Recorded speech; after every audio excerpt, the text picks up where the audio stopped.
بسم الله الرحمن الرحيم. الحمد لله رب العالمين، والصلاة والسلام على سيدنا محمد أشرف الخلق أجمعين. إن شاء الله هنبدأ مع بعض Medical Terminology كورس عن المصطلحات الطبية.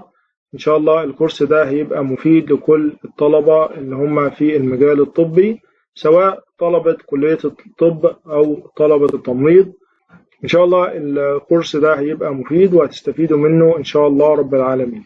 عاوزك بقى تركز معايا قبل ما ندخل في المصطلحات الطبية. نبدأ ناخد حاجة مهمة جدا، وهي Parts of Speech in English، يعني أجزاء الكلام في الإنجليزي. طبعا Parts of Speech in English دي حاجة مهمة جدا، لابد ان انت تبقى عارف ما هي اجزاء الكلام في الانجليزي لو انت حابب ان انت تتكلم انجليش او تتكلم انجليزي بشكل سليم، او لو انت طبعا في المجال الطبي فلابد ان انت تبقى عارف الانجليزي من ناحية اجزاء الكلام كويس. هنا عندنا اول جزء من اجزاء الكلام في الانجليزي وهو النون. طبعا النون اللي هو الاسم. هنا الاسم طبعا لو حبينا ان احنا نطلق اسم على شخص او اسم على حيوان او شيء فبنقول عليه نون، بنقول عليه اسم. يبقى هنا عندنا nouns are used to name people, animals, things, places or ideas. يعني هنا الاسماء بتستخدم عشان نسمي الاشخاص او الحيوانات او الاشياء او الاماكن او الايدياز وهي الافكار. على سبيل المثال هنا كلمة butterfly، butterfly معناها فراشة. كلمة ball معناها كرة، girl معناها بنت، pirate معناها قرصان. طبعا لو قلنا محمد، أحمد، جون، توماس، دي كلها أسماء لأشخاص بنقول عليها nouns، أسماء. ده أول قسم أو أول جزء من أجزاء الكلام في الإنجليزي وهو النونز وهي الأسماء. تاني بقى جزء من أجزاء الكلام في الإنجليزي وهي الفيربس وهي الأفعال. طبعا لما بيجي نعبر عن عمل أو عن فعل معين في زمن معين فبنقول عليه فيربس الأفعال. هنا بنستخدم الأفعال عشان إن احنا نعبر عن الأكشن أو الدوينج، يعني عن العمل أو الفعل، بما في ذلك طبعا verb to be اللي هو am و is و are، و verb to have اللي هو has و have. طبعا هنا عندنا من ضمن أمثلة الفيربس وهي كلمة run معناها يجري، jump يقفز، talk يتكلم أو تتكلم. يبقى هنا الفعل بيعبر عن doing أو action، يعني بيعبر عن فعل أو حدث معين. ثالث جزء من أجزاء الكلام وهي البرونون. البرونون وهي الضمائر. هنا الضمائر بنستخدمها عشان نستبدلها بالاسم. يعني هنا عندنا لو عاوزين نشيل الاسم فبنجيب الضمير مكانه. زي هنا عندنا هي، لو قلنا هي معناه هو. طبعا لو بتكلم عن مفرد ذكر فبجيب هي، مثلا بدل أحمد محمد بقول هي. هنا لو لو هي بتكلم عن بنت أو يعني مؤنث فبشيل الاسم وبجيب الضمير شي. وهكذا جميع الضمائر بنستخدمها للتعبير عن الأسماء. بعد كده adjectives وهي الصفات. هنا عندنا الصفة بتصف الأسماء أو بتصف البروناونز وهي الضمائر. هنا على سبيل المثال كلمة delicious معناها لذيذ. هنا delicious cake معناها كعك لذيذ. فهنا كده وصفت الكيكة أو وصفت هنا الكعك بأن هو delicious، بأن هو لذيذ. طبعا في اللغة الإنجليزية بستخدم الصفات قبل الاسم الموصوف. بقول delicious cake، هنا جبت الصفة قبل الاسم الموصوف. هنا برضو كلمة beautiful flower معناها زهرة جميلة، فهنا جبت الصفة اللي هي beautiful قبل الاسم الموصوف. بعد كده الادفيربس وهي الأحوال. طبعا الأحوال دي بنستخدمها عشان نصف فعل معين أو صفة معينة. على سبيل المثال هنا she shouted loudly، يعني هي صرخت بشكل مزعج أو بشكل عالي. فهنا كلمة loudly ده طبعا adverb حال معناها بشكل مزعج أو بشكل عالي. أو هنا في الجملة he ate slowly، يعني هو أكل ببطء أو بشكل بطيء. يبقى هنا الادفيربس الأحوال بصف الأفعال أو بصف الصفات وبصف الحالة اللي كان عليها الشخص أثناء الفعل. بعد كده هنا عندنا البريبوزيشن وهي حروف الجر. طبعا حروف الجر فايدتها ان هي بتربط الاسماء وبتربط الضمائر وبتربط الجمل ببعضها البعض. زي هنا عندنا مثلا I will meet you at 11 o'clock، يعني سوف أقابلك عند الساعة 11. يبقى هنا at ده حرف جر معناها عند، فهنا طبعا حروف الجر زي عندنا برضو across و of و against و throughout. يبقى حروف الجر فايدتها ان هي بتعمل وصل للناونز اللي هي الاسماء، والبروناون اللي هي الضمائر، والفاريسز وهي الجمل. بعد كده نخش على الكونجنكشن. كونجنكشن اللي هي ادوات الوصل. هنا ادوات الوصل عباره ان هي بتعمل وصل للكلمات او الفاريسز وهي الجمل. زي هنا كلمه فور معناها من اجل، او سو معناها لذا او لذلك، وبط معناها لكن، وأند وأور معناها أو. زي هنا عندنا في المثال I like chocolate and ice cream but it isn't very good for you، يعني أنا أحب الشوكولاتة والآيس كريم لكنها ليست جيدة جدا بالنسبة لك. يبقى هنا كلمة but معناها لكن عملت وصل ما بين جملتين. ندخل بقى على أنواع النونز، أنواع الأسماء. طبعا المصطلحات الطبية بتصنف على النونز، يعني بتصنف كأنها أسماء، فهنا ناخد أنواع الأسماء، أنواع النونز. هنا عندنا أول نوع وهو الكومون اللي هو الاسم العام أو الاسم الشائع. ده طبعا بيقابله أو عكسه البروبر نون، الاسم العلم أو الاسم الخاص. هنا عندنا الكومون نون اللي هو الاسم العام أو الاسم الشائع، ده بيدل على الأشخاص أو على الأماكن أو على الأشياء بشكل عام. It refers to the class or type of person or thing without being specific، يعني بيشير لنوع أو قسم الشخص أو الشيء بدون تحديد معين. يعني هنا على سبيل المثال لو قلنا جيرل معناها بنت، يبقى هنا بتكلم على البنات بشكل عام وليس على بنت معينة. كلمة سيتي معناها مدينة، يبقى بتكلم على المدن بشكل عام. كذلك أنيمال على الحيوانات بشكل عام، هاوس على البيوت بشكل عام، فود على الطعام بشكل عام. يبقى هنا الكومون الاسم العام أو الاسم الشائع ما بيدلش على اسم أو على شيء معين ولكن على الأسماء بشكل عام. لكن هنا العكس البروبر نون على الاسم العلم أو الاسم الخاص، ده بقى بيستخدم عشان إن احنا ندل على specific or individual person place or thing. يعني أنا لو بشير على شخص معين أو شيء معين أو مكان معين فبستخدم البروبر نون.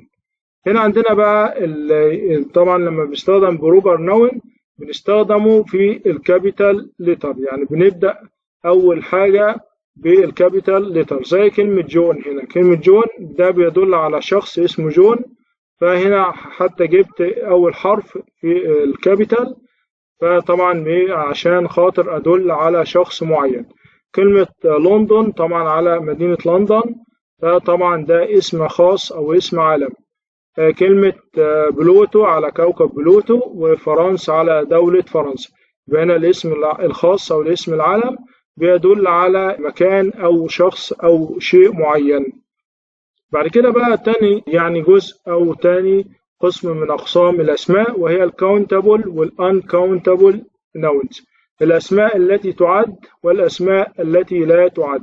طبعا الأسماء التي تعد اللي احنا ممكن نعدها وممكن نجيب منها السنجولار اللي هو الاسم المفرد، والبلورال الاسم الجمع. زي هنا عندنا على سبيل المثال كار، كلمة كار معناها سيارة، ممكن أقول كارز معناها سيارات. هنا عندنا كلمة مثلا كاب معناها كوب، ممكن أقول كابز معناها أكواب. هاوس منزل، أقول هاوسز منازل، وهكذا. طب هنا عندنا uncountable noun يعني الأسماء التي لا تعد، دي ما أقدرش إن أنا يعني أجيب منها المفرد. زي ما عندنا مثلا السوائل زي الملك مثلا، زي اللبن.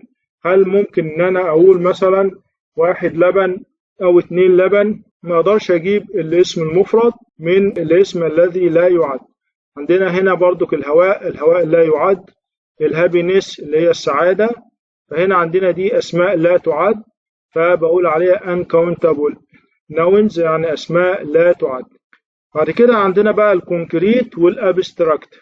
الكونكريت ناونز وهي الأسماء الملموسة، أو يعني عندنا هنا الحاجات اللي أنا أقدر أحسها أو إن أنا أشوفها وألمسها، أو الأشياء المادية. زي هنا دوج، طبعا الدوج ده بيدل على شيء ملموس، أو على يعني طبعا الحيوان اللي أنا بشوفه اللي هو الكلب، فده شيء حاجة ملموسة وحاجة مادية. كلمة تري معناها شجرة، كلمة مون معناها القمر، يعني حاجة بشوفها وأقدر إن أنا أحددها، فدي كلها حاجات ملموسة وحاجات مادية. العكس بقى الابستراكت ناونز، وهي الأشياء الغير مادية أو الغير ملموسة، زي الايدياز، زي الأفكار والإيموشنز وهي المشاعر. زي على سبيل المثال هنا كلمة لاف، كلمة لاف وهو الحب، طبعا دي حاجة ما اقدرش ان انا اشوفها او ان انا اشمها او اسمعها. عندنا هنا كلمة تايم معناها الوقت، فير الخوف، فريدم الحرية، دي كلها حاجات غير مادية او غير ملموسة، بقول عليها abstract nouns. عندنا اخر قسمين من اقسام الناونز الاسماء، وهي الكومباوند ناونز والكولكتيف ناونز. هنا عندنا الكومباوند ناونز، وهي يعني لما بنيجي نضع كلمتين أو أكثر عشان إن احنا نكون اسم معين. هنا على سبيل المثال عندنا كلمة رين فول، طبعا وهو الشلال.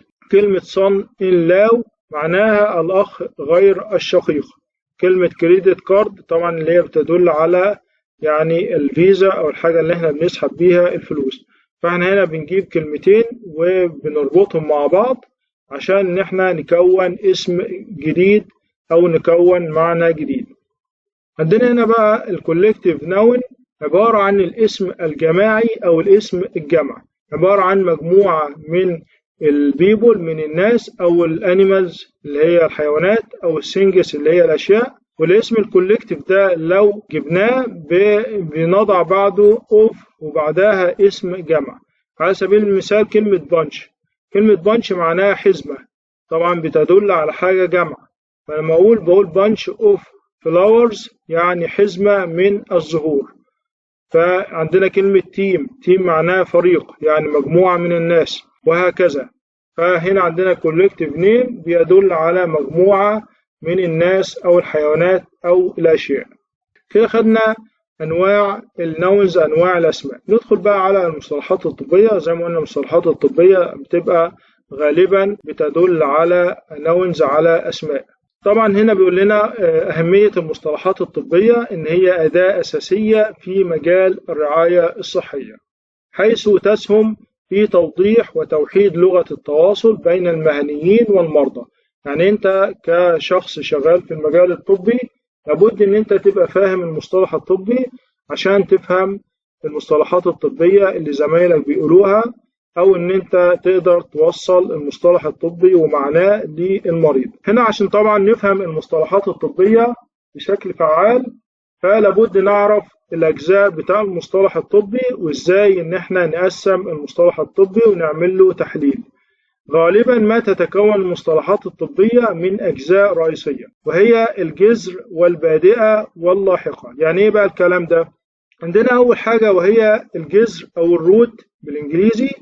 طبعا ده بيبقى الجزء الأساسي من المصطلح الذي يحمل المعنى الرئيسي. يعني هنا الجزء ده لو شلناه من الميديكال ترمينولوجي، من المصطلح الطبي، هنلاقي ان المصطلح الطبي ليس له أهمية أو ان هو يفقد معناه. يبقى ده الجزء الأساسي من المصطلح. زي كلمة كارديو، كلمة كارديو معناها القلب. لو أي مصطلح طبي فيه كلمة كارديو وشلنا منها كلمة كارديو، هنلاقي ان المصطلح الطبي بقى ليس له معنى. تاني حاجة من أجزاء المصطلح الطبي عندنا حاجة اسمها البريفكس. البريفكس وهي البادئة، ده بيبقى جزء بيضاف لبداية المصطلح لتغيير أو تحديد معناه.